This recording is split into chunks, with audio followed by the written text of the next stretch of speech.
అలాగే వేదికలు అందించిన ప్రభువుకి కూడా అందరం తెలియజేస్తున్నాను. మీ యొక్క అవకాశం ఇచ్చిన అద్భుత మహారాజులందరికీ అందరూ ఒక 2 నిమిషాలు ఇక్కడ ఉన్నట్లయితే తొందరగా ముగిస్తాను.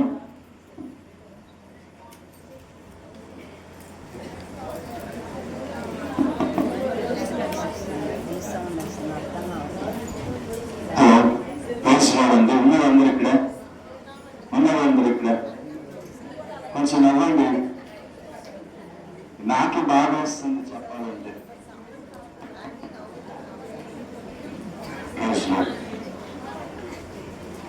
పేస్ తగ్గించు.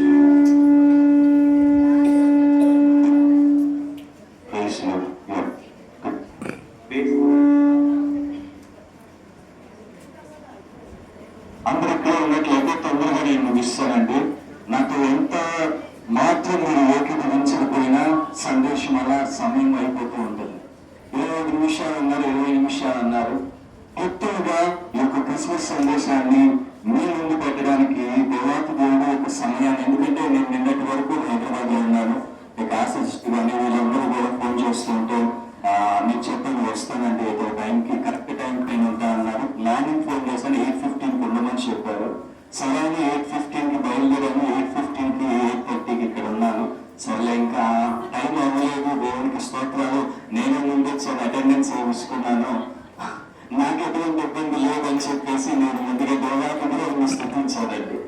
ఎందుకంటే ఈ యొక్క 1 కొరింథీయుల రాసిన పత్రిక 13వ అధ్యాయం 8 నుంచి 10 వచనాలు అందరూ క్రిస్మస్ సందేశాన్ని మొదటిగా క్రీస్తు పుట్టారు, యేసుక్రీస్తు పుట్టారు, ఇది చేశారు. అందరూ ఒక్క నిమిషం అండి, ఒక్క నిమిషం అలా ఒక్క నిమిషం అండి. ఒక్క 2 నిమిషాలు కూర్చోండి, 2 నిమిషాలు కూర్చోండి. క్లారిటీగా చెప్పేసి వెళ్ళిపోతాను. మీరు ఏకీభవించలేకపోతే నేను చెప్పలేను. ఎందుకంటే ఒక వాక్యం ప్రతి ఒక్క హృదయంలో నాటబడాలని నేను ముందుగా ప్రారంభించినప్పుడు నేను అనుకున్నాను. దేవుడు కీర్తనకు చెప్పాడు. ఎవరు మాట్లాడుకుని 1 నిమిషం 9:30 అయింది. Time was 9:30. I will close at 9:45 sharp.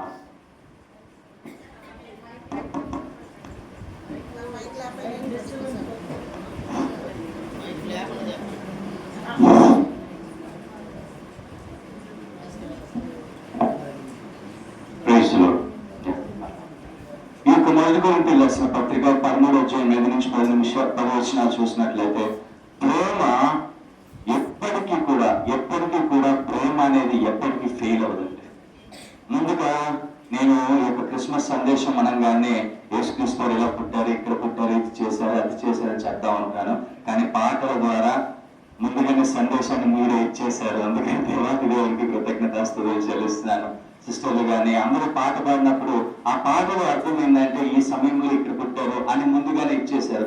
So ముందుగా యేసుక్రీస్తు వారు లోకానికి ఎందుకు వచ్చారు? తన ప్రేమని పంచడానికి. మన యొక్క జీవితంలో ఒక క్రిస్మస్ అంటే ఏమనుకుంటామండి? ప్రతి సంవత్సరం 20వ తారీఖు డిసెంబర్ 20వ తారీఖు వస్తుంది. అందరూ ఆ యొక్క క్రిస్మస్ రోజు ఎంజాయ్ చేయాలి, కొత్త బట్టలు వేసుకోవాలి. అదే కదండి క్రిస్మస్ అంటే. కానీ నిజమైన క్రిస్మస్ అనేది ఏంటి అంటే it is a spiritual reflection of your heart. ఏంటంటే మన యొక్క హృదయాంతరంగంలో ఏదైతే అర్థం, మన యొక్క హృదయంలో ఏదంటే అది కనపరిచే అర్థం అంటే క్రిస్మస్ అంటే. అర్థమైందా? మన యొక్క హృదయంలో ఏదైతే నీకు ఆగుంటుందో, కుళ్ళు, కుతంత్రం, ప్రేమ, ద్వేషం ఏది కాకుండా అది కనిపించేదే నిజమైన క్రిస్మస్. నీ జీవితంలో యేసుక్రీస్తు వారు అనుకున్నది ఏంటంటే నీ జీవితంలో ఏం కనపడాలంటే ప్రేమ కనపడాలి. అందరూ బ్రతుకుతారండి, ప్రతి ఒక్కరు బ్రతుకుతారు. కానీ బ్రతకడం ముఖ్యం కాదు, ఏ విధంగా క్రీస్తును చూపించావన్నది ముఖ్యం. ఏ విధంగా నీ జీవితంలో ఈ బిడ్డ ద్వారా నేను బ్రతికాను, ఈ బిడ్డ ద్వారా నేను బ్రతికాను, ఈ బిడ్డగా ప్రేమ పంచింది. నాకు ఎందుకు యొక్క నర్సింగ్ అంటే చాలా ఇష్టం అంటే మా అమ్మగారు కానీ మా అమ్మమ్మ గారు కానీ I started growing in the presence of love. ఎందుకంటే సేవ చేయడము. ఫ్లోరెన్స్ నైటింగేల్ గారు అయితే నేను మదర్ తెరీసా గారు చెప్పినప్పుడు ఎప్పుడు మతం గురించి చెప్పరు. ఎవరైనా గమనించారా? మదర్ తెరీసా గారు అందరూ తెలుసు కదా.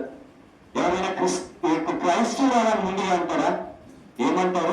ఆమా ప్రేమ అంటారు. It shows the reflection of your heart. Mother Teresa గారు తన యొక్క హృదయంలో ఏదైతే ఉందో తను చూపించారు. హృదయంలో ఎవరున్నారంటే క్రీస్తు ఉన్నారు. ఆ యొక్క చిన్నప్పుడు తాను తీసుకున్న నిర్ణయం, నేను ఇతరులకు సేవ చేయాలి, క్రీస్తు ప్రేమను పంచిపెట్టాలి. ఎవరండి కుష్ఠరోగులు చేయబట్టుకుని గ్లౌజ్ లేకుండా పట్టుకునేది? ఎవరండి ఆ సమయంలో ఆ విధముగా ప్రేమను కనపరుస్తూ, నీవు ఎప్పుడైతే ప్రేమను కనపరుస్తావో ఇలా బ్రతకాలి నేను. ఆమెను చూసి ఎంతమంది, ఎన్ని లక్షల మంది, ఎన్ని కోట్ల మంది నర్సింగ్ జాయిన్ అయ్యారు తెలుసా మీకు? She was the mother figure of nursing. Florence nightingale was the mother figure of nursing. మనం చూసినట్లయితే ఈ ప్రేమ అనేది ఎప్పటికీ ఎప్పటికీ ఎప్పటికీ ఎప్పటికీ ఎప్పటికీ ఫెయిల్ అవ్వదు. Love fails. ఏంటంటే లవ్ ఫెయిల్స్, ఎప్పటికీ కూడా ఫెయిల్ అనేది అవ్వదు. మనం చూసినట్లయితే చాలా మంది అనుకుంటా ఉంటారు, క్రిస్మస్ రోజు ఇలా బ్రతకాలి, తెల్ల బట్టలు వేసుకోవాలి, మంచి డ్రెస్ వేసుకోవాలి, మంచి పట్టు సారీ కట్టుకోవాలి, కాంచీపురం పట్టుకోవాలి. కాంచీపురం కట్టినా నువ్వు బంగారపు డ్రెస్ వేసినా దాని వల్ల ఉపయోగం లేదు. కానీ if you have the love of Christ in you, ఏంటంటే దేవుని ప్రేమలో ఉన్నప్పుడు, ఆ ప్రేమను కనపరిచినప్పుడు ఇతరులకు సాక్ష్యముగా మరి ఇది నిజమైన క్రిస్మస్. క్రిస్మస్ అంటే ఒక celebration of the reflection of your heart. నీ హృదయాంతరంగంలో ఉన్నటువంటి ఆ రిఫ్లెక్షనే it was the real Christmas. అందుకని అంటున్నాడు యోహాను సువార్త 3:16 దేవుడు ఎంతో ప్రేమించాడంట. It was the first acceptance of our God. ఈ లోకమును ప్రేమించాడు కాబట్టి తన యొక్క కుమారుణ్ణి ఎవరు చూస్తారండి? ఎవరు తన కుమారుని లోకాన్ని పంపించి, నీ ముందు నీ కొడుకు నీ కూతురు చనిపోతుంటే ఏ విధంగా ఉంటది? నువ్వు పెంచిన కని పెంచిన మోసిన నీ యొక్క కొడుకునే నీవు ఆ విధంగా పెంచుకుంటుంటే, కానీ తన కుమారుని సొంత కుమారుడు యేసుక్రీస్తు వారిని ఈ లోకానికి పంపించాడు. ఎప్పుడైతే పంపించాడో తన లోకమే పంపలేదండి. He knows everything. ఆయన ఆల్ఫా, ఆయన ఒమేగా. ఆయనకు ముందు తెలుసు, అంతము తెలుసు. He knows that he will die on the cross. ఆయన యొక్క పుట్టినరోజు, ఆయన యొక్క మరణోద్యమం కూడా నాకు పలానా టైంలో నాకు చనిపోతాడని తెలుసు. కానీ నీ కోసము నా కోసము తన ప్రాణాన్ని పెట్టాడు, రక్తము కాచ. తన main acceptance of our Lord and saviour Jesus Christ was to show the love. ఇప్పుడు మనమే ఉందామంటే, ఇప్పుడు ఎంతో మంది ఉన్నారు, మనం నార్మల్ గా మాట్లాడుతున్నారు 2 నిమిషాలు. నిన్ను ఎంతగానో ద్వేషించే నీ శత్రువు ఎదురుగా ఉన్నాడు. నీ శత్రువు ఎదురుగా ఉన్నది అనుకోండి, ఏం చేస్తాం? వెంటనే కోపం వస్తుంది, లేదా వాళ్ళని ఏదో ఒకటి చెయ్యాలని వస్తుంది. అవునా కదా? అది మనిషికి ఉన్న సహజ వ్యక్తిత్వము. కానీ బైబిల్లో ఏం చెప్తుందంటే, నీవు ఎప్పుడైతే ప్రేమిస్తావో ఆ ప్రేమ అన్నిటినీ కప్పుతుందంటండి, ద్వేషాన్ని కప్పుతుందంట. నీవు ఎప్పుడైతే ప్రేమను కనపరుస్తావో, నీకు కీడు చేశాడు కానీ ఒకసారి మంచి చేసి చూడు. నీవు బాధపెట్టాడు, వాడిని సంతోషపెట్టాడు, వాడిని సందర్భించి నిన్ను ఇబ్బంది పెట్టాడు, ఆ యొక్క ఇబ్బంది పెట్టింది అనుకోండి, ఇబ్బంది పెట్టినా కూడా నీవు తన కోసం ఒక్క అడుగు ముందుకు వేయండి. అందుకని బైబిల్లో రాసిన మత్తయి సువార్తలో రాసిన పత్రికలో ఏమంటారంటే, నీ కోసం ఒక్క అడుగు నాతో వేయంటే నువ్వు 10 అడుగులు వేయాలంటండి. నాతో ఒక 2 నిమిషాలు రా అంటే 10 నిమిషాలు ఉండి చూడు. ఎంతో మంది సూసైడ్స్ ఎందుకు చేసుకుంటున్నారు తెలుసా? మీకు తెలిసే ఉంటుంది, మీకు చెప్పాల్సిన అవసరం నాకు లేదు. డాక్టర్స్ దగ్గరికి వచ్చి, నర్సెస్ దగ్గరికి వచ్చి వాళ్ళ మీ యొక్క రేట్స్ నేను చెప్పదలుచుకోలేదు. There was a high rate of suicides on India right now. ఎందుకంటే ఏంటంటే డ్రగ్స్ అయితేనేమి ఏదో తోటి. మన యొక్క పిల్లలు ఎవరి దగ్గరకు అవసరం లేదండి, ఎవరి దగ్గరికి అవసరం. మన పిల్లలు మన ఇంట్లో ఉంటున్న మన కుటుంబమైన పిల్లలతో వాళ్ళు ఏదో చెడు మార్గంలో వెళ్తున్నారు, అది మీకు తెలిసింది. కానీ ప్రేమను పంచి, ఆ ప్రేమ ఈ విధంగా నేను నిన్ను ప్రేమిస్తున్నాను, నీ దాని నుంచి బయటికి రా. ఎప్పుడైతే నువ్వు ఆ ప్రేమను పంచుతావో నీ ఇంట్లోనే స్టార్ట్ చేయండి. బయట ఉద్ధరించాల్సిన అవసరం ముందు ఇంట్లోనే స్టార్ట్ చేయి. ఇంట్లోనే స్టార్ట్ చేయి. Start loving your child, start loving your husbands, start loving your mother in laws. అందరికీ ఒక ప్రాబ్లం ఉంటుంది, అత్తగారు కోరు. ఎప్పుడైతే ఆ అత్తగారిని ప్రేమిస్తావో నీ జీవితంలో ఒక కొత్త ప్రేమలో తిరుగుతుంది. అందుకని అంటాడు నిజమైన క్రిస్మస్ ఏంటంటే, when you show the love of Christ in your hearts, నీ హృదయంలో యేసుక్రీస్తు వారి ప్రేమని ఎప్పుడైతే కనపరుస్తూ ఉంటావో, then the life of Christ will start in you. నిజమైన క్రిస్మస్ అంటే అదే. నీవు ₹1,00,00,000 డ్రెస్ అన్నా వేసుకో, 1,00,000 కోట్ల డ్రెస్ అన్నా వేసుకో, ఇట్ నెవర్ మీన్స్ 100 కోట్లు ఖర్చు పెట్టు క్రిస్మస్ రోజున, దానివల్ల ఉపయోగం లేదు, మీనింగ్ ఉండదండి. కానీ ఎప్పుడైతే నీవు ఆ ప్రేమను కనపరుస్తావు, నా జీవితంలో కూడా అయినటువంటి సందర్భాలు చాలా ఉన్నాయి. నన్ను వదిలిపెట్టి వెళ్ళిపోయిన వాళ్ళు కూడా నేను ప్రేమించే రీతిలో ఎప్పుడైతే ఉన్నానో, అయినా one day they will know is me. నా గురించి నాకు తెలుసు, కానీ క్రీస్తు నాలో ఉన్నాడు కాబట్టి వాళ్ళని క్షమించి వేసే హృదయాన్ని నాకు ఇచ్చాడు కాబట్టి ఎప్పుడైతే వాళ్ళని క్షమించానో then the peace will start in my life. అప్పుడే నా జీవితంలో సమాధానం స్టార్ట్ అయింది. ఇందాకన్నారు ఈ యొక్క న్యూ ఇయర్ రోజు సమాధానముగా ఉండాలి. ఆ సమాధానం ఎలా వస్తుందో తెలుసా అండి?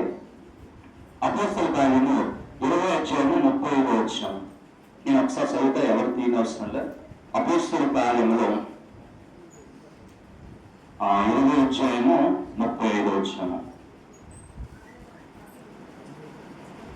మీరు ఇలాగ ప్రయాసపడి బైబిల్ను సంరక్షించవలన పుచ్చుకొనుట కంటే ఇచ్చుట ధన్యము. ఏమని చెప్పిందంటే తీసుకోవడం కంటే ఇవ్వడము, అది ప్రేమైనా కానివ్వండి, అది ఏదైనా కానండి, నీవు రిసీవ్ చేసుకోక ముందు ఇవ్వడం ఎప్పుడైతే స్టార్ట్ చేస్తూ ఉంటావో then the life will start in you. అప్పుడు నిజమైన జీవితం స్టార్ట్ అవుతుంది. బయట వాళ్ళకి ప్రేమ అప్పుడు అవసరం లేదండి, ముందు ఇంట్లో వాళ్ళకి. అదే నేను చెప్తాను, నిజమైన క్రిస్మస్ ఏంటంటే start loving your family first. నిజమైన మీ పేరు కొంతమందికి ఏముంటుందో, నేను నా జీవితం నాకే నచ్చట్లేదు, ఏదో బతుకుతున్నానంటే బతుకుతున్నాను, జీవిస్తున్నానంటే లైఫ్. కానీ దేవుడు అంటున్నాడు, నేను నిన్ను ప్రేమించాను కాబట్టి ఆ ప్రేమ నీ హృదయంలో ఉంటే స్టార్ట్ లవింగ్ మీ. నన్ను ఎప్పుడైతే ప్రేమిస్తావో నేను నీకు మార్గాన్ని ఏర్పరుస్తాను. నీ కుటుంబాన్ని ఎప్పుడైతే ప్రేమిస్తావో నిజమైన ప్రేమ ఏ విధంగా ఉంటుందో తెలుసు. అవునా కదా? నీ అత్తగారిని ప్రేమించావు, నేను బాధపడుతుంది, కష్టపడుతుంది, ఎంతగానో నేను ఇబ్బంది పడుతుంది, కన్నీరు పెట్టే రీతిలో ఇబ్బంది పడుతుంది, కానీ ప్రేమించి చూడు ఒకసారి. ఏమంటారంటే ఒకసారి చెప్తారు, ఏం చేయాలా? ప్రేమించి చూడు ఒక్కసారి. నిజమైన క్రిస్మస్ అంటే ప్రేమించి చూడు ఒకసారి. నేను బాధపడుతుంది, అమ్మ నమ్మినాను, అత్తగారైనా అమ్మగారైనా వాళ్ళిద్దరూ ఒకటే కదా, ఇద్దరు జన్మనిచ్చిన వాళ్ళు. సో ఎప్పుడైతే నేను ప్రేమిస్తానో నీ జీవితంలో నీ భర్త నేను ఇబ్బంది పెడుతున్నాను, నేను కొడుతున్నాడు, కానీ సహించు. అందరూ నేను ఒక సీన్ చూశాను, ఏంటంటే ఏదో ఒక ఇన్సిడెంట్ లో ఒక అతను ఊస్తూ ఉంటాడు వాళ్ళ అపార్ట్మెంట్ ముందు, ఎక్కడో ఏదో సీన్ అదే కనెక్ట్ అవుతారని చెప్తున్నాను. ఊస్తూ ఉంటాడు, అది ఎక్కడ దేంట్లో నాకు తెలియదు, ఊస్తూ ఉంటాడు. Very good. గుడ్. సో ఏంటంటే ఊస్తూ ఉంటాడు, అలా రోజు వచ్చి చూస్తుంటాడు. కానీ ఒక్కసారి వెళ్ళి తన ముందే కూర్చోడంట. ఏంటంటే అండి, ఒక బొక్క పెట్టి నీట్ గా పెరిగాడంట. అందరికి ఎలిగిందా ఎక్కడున్నా అందరు చూస్తారు లేదో నాకు తెలుసు. ఎలిగింది ఎక్కడ సీనో ఒకరోజు పాంతరా వచ్చి మళ్ళీ చూస్తూ ఉంటాడు గోడ మీద, రోజు చూస్తుంటాడు. కానీ తను ఏం చేస్తాడంటే క్లీన్ చేస్తూ ఉంటాడు. తన ముందే ఏం చేస్తాడా? క్లీన్ చేస్తూ ఉంటాడు. రోజు కనిపిస్తూ ఉంటాడు, రోజు చూస్తూ ఉంటాడు, కానీ క్లీన్ చేస్తూ ఉంటాడు. కానీ ఒకరోజు తను రియలైజ్ అవుతాడు, ఏంటంటే ఉయ్యకూడదు అని. అది నిజమైన ప్రేమ. సహిస్తుంది. ప్రేమ ఏం చేస్తుంది అంటే ఇంకో క్యారెక్టర్ సహిస్తుంది. నేను బాధ పెట్టాను, సహించు. That is the time that you have to show the love of Christ in you. ఎప్పుడైతే సహిస్తావో, ఎప్పుడైతే ఓర్చుకుంటావో నీ జీవితంలో కొత్త కోణము స్టార్ట్ అవుతుంది. అందుకని అంటాడు దేవుడు అంట దురదృష్టిని ఇష్టపడనే పడడు. ఎవరిని పడ్డాడంటే ఏంటో నువ్వు అంటే ఇష్టపడ్డాడు. నన్ను క్షమించిన ఆయన. ఎప్పుడైతే నీ హృదయంలో క్షమాపణ అనే గుణం వస్తుందో నీ జీవితంలో ఒక కొత్త క్రిస్మస్ స్టార్ట్ అవుతుంది. క్రిస్మస్ అంటే it is not a festival, it is a showing the love of reflection of your spiritual reflection. ఏంటంటే నీ యొక్క హృదయ అంతరంగంలో అర్థమే నిజమైన క్రిస్మస్.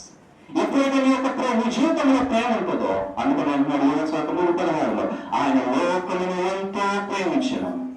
నేను నిజంగా క్రిస్మస్ జరుపుకోవాలంటే నేను ఒకటి వేడుకుంటున్నానంటే నీ హృదయంలో ఈ క్రిస్మస్ కి నిన్ను బాధ పెట్టిన వారిని ఒక్కరిని ప్రేమించి చూడు. ఏంటంటే ఒక్కరిని ప్రేమించి చూడు, ఏమవుతుంది? అదే ట్యాగ్ లేనండి. అండ్ లాస్ట్ లో 3:18 చదివేసి నేను ముగిస్తానండి. Time going on. 3:18 నేనగా మనల్ని దేవుని ఎత్తుకు తెచ్చుటకు అనీతిమంతుల కొరకు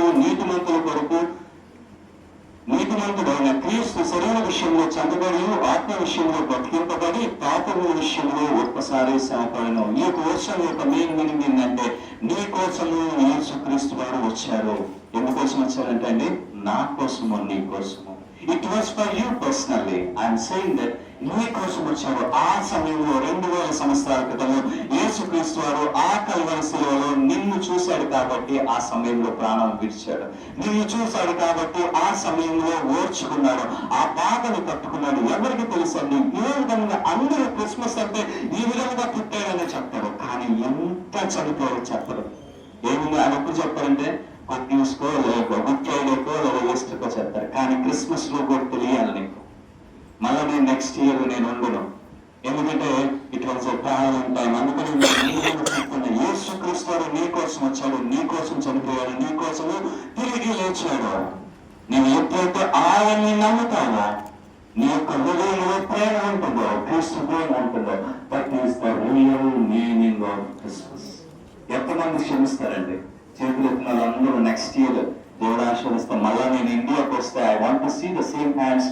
నేను ఒక పేపర్లో రాసుకుంటాను ఎంతమంది చేస్తారో, లేదంటే ఆ ఫోటో తీసుకుంటాను. Yeah take photo. ఏంటంటే ఎంతమంది చేశారో ఒకసారి నేను చెప్తానండి. Yeah good. వీళ్ళందరినీ జూమ్ చేసి మరి ఎంతమందిని ప్రేమించారో చూస్తాను. Yeah it was a memory. ఎందుకంటే మీరు కూడా ఒకరిని క్షమించండి చాలు. ఒక్కరినండి 1,000 మందిని కాదు, నిన్ను బాధ పెట్టిన వారిని ఒక్కరిని ప్రేమించండి. నెక్స్ట్ ఇయర్ నిజమైన హ్యాపీ క్రిస్మస్ అంటే ఏంటో నీకు తెలుస్తుంది. God bless you. దేవుడు మిమ్మల్ని దీవించిన గాక, ఆయన సంపూర్ణ సమాధానం మీకు కలుగును గాక. ఒక చిన్న ప్రార్థన చేసుకుందామండి, చిన్న ప్రేయర్ చేసుకొని అందిస్తుంది. పర్వతం మాత్రం ఏ సమయంలో ఏ ద్వారా మీ సన్నిధికి వచ్చి ఉంటుండగా సర్వశక్తిమంతుగా మమ్మల్ని కాచి కాపాడిన దేవ, భద్రపరిచిన దేవ, నడిపించిన దేవ, విడిపించిన దేవ, రక్షించిన దేవ, కృప చూపించిన దేవ, నీకు మహిమ ఘనత ప్రభావం చెల్లిస్తున్నాం. ఇక్కడ చేరి ఉంటున్న ప్రతి బిడ్డకి నైనా let your glory fill in the life, Lord. Let your mighty presence be there up to the end of their lives, Lord. Let your mighty peace be done in their lives, Lord. నీ గొప్ప కృపనైనా ఇక బిడ్డల జీవితంలో జరుగును గాక, నీ సంపూర్ణ శాంతి ఇక బిడ్డల జీవితంలో జరుగును గాక. చేరి వచ్చిన ప్రతి బిడ్డలనైనా మైకరం చేసిన వాళ్ళకైతేనేమి, ఈ యొక్క అరేంజ్మెంట్ చేసిన వాళ్ళకైతేనేమినైనా, ఈ యొక్క సభ జరిగించడానికి చేసిన కష్టపడిన ప్రతి బిడ్డకి నైనా తగిన ప్రతిఫలం కలుగును గాక. యేసుక్రీస్తు వారి పరిశుద్ధమైన నామములో ఇంతసేపు కూర్చొని నైనా నీ సన్నిధిలో నీ వాక్యం ఏంటోనైనా కృప చూసిన ప్రతి బిడ్డకి ప్రతి హృదయ జీవితంలో అయినా విత్తనము వాక్యమనే విత్తనమునైనా హృదయంలో జరుగుతుందని అది ఊరంతా ఆశీర్వాదంతో నెక్స్ట్ ఇయర్ నైనా we are going to see the light work of you lord. We are going to see the light presence of you lord. నైనా నీకే స్తోత్రాలు చెల్లిస్తాను, నీకే మహిమ ఘనత ప్రభావములు చెల్లిస్తూ నీ చిత్రాన్ని అయ్యా నిజమైన క్రిస్మస్ నాయన అర్థము తెలుసుకున్నారని నీ బిడ్డలైనా సంపూర్ణ ఆనందముతో సంపూర్ణ సంతోషముతో నాయన నీ ఆనందాన్ని పెంచుకున్నారని, సంపూర్ణ సమాధానాన్ని పెంచుకున్నారని నమ్ముతూ విశ్వసిస్తూ సమస్తాన్ని తండ్రి నీ చిత్తాన్ని, నీ మహిమని, నీ ఐశ్వర్యాన్ని, నీ ఆశీర్వాదాన్ని అయ్యా నీ యొక్క సేవకుని నేనైనా నీ బిడ్డలు ఆశీర్వదిస్తూ దీవిస్తూ యేసు నామములో పరిశుద్ధాత్మ శక్తి ద్వారా తండ్రి నీ చిత్తము ఇక్కడ చేయించిన ప్రతి ఒక్క బిడ్డలకి సమాధానము సంపూర్ణత కలుగును గాక. ఆమేన్, ఆమేన్.